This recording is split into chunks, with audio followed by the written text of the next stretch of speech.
It was pretty crazy because, you know, I'm a Murfreesboro native, and like the fucking show happened to fall on the same day as my like 1 year anniversary on Hormones, and like it was all like a mixture of emotions on that regard. You know, like Pride in Murfreesboro wasn't taking place like in some like obscure little part of the town or anything. It was in the middle of fucking downtown square in front of the fucking courthouse, Murfreesboro. You know, it's my hometown, and like it was nothing really can be replicated in that same regard as like playing on like an old Confederate battlefield, doing Trans Girls Need Guns for the first time ever played on the fucking 1 year anniversary of my HRT. Like that's irreplaceable. It's just one of those things that's really personal for me.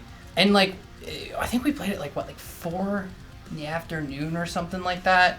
And it was still like one of the biggest fucking audiences we've ever played in front of. 1,000. Like there's like at least 1,000 people. At least 1,000. Or more.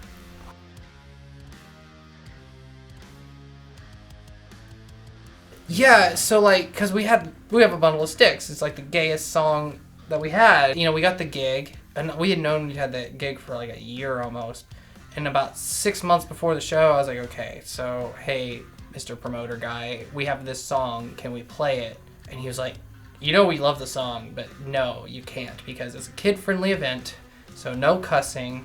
If you were to do that song, we could possibly it could potentially render us not being able to do Pride in that same area or again, and it would cause problems with our permits and this sort of thing. I was like, that's all fair, all 100% fair, but that's still annoying. So I gotta write another gay song. So, you know, I made sure there's no cussing in Trans Girls, even though we talk about taking the guns from cops and using them on them. And, you know, in the song, and there were certainly a few cops there when we played that song the first time, you know. It's like, this is for you, you know.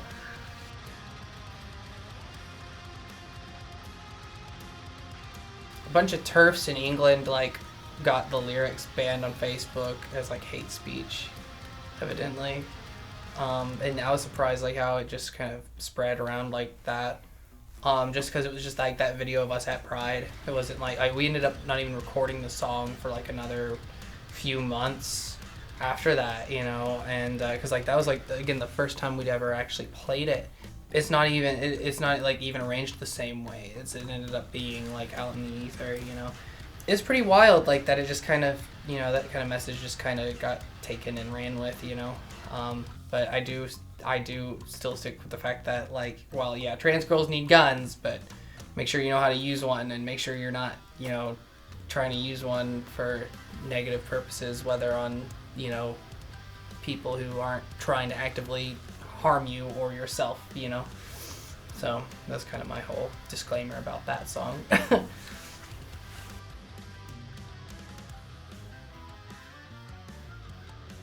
Yeah. That's kind of an interesting question because I started Flummox before I even figured out I was trans. It was just an outlet, therapeutically speaking, regardless of that.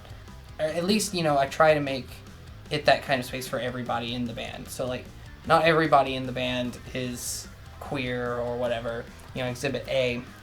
It's just one of those things where, like, I just want to make sure that everybody is getting something out of it in that way, because if it's more of a stressor than it's worth, then what's the point of actually, like, doing it, you know? So, yeah, it's definitely, like, that sort of outlet, as well as, I guess, like, you could even say, like, a beacon for the fucking weird queer kids in the South who need a place to feel safe to come out to and enjoy a night of weird, strange sounds from us.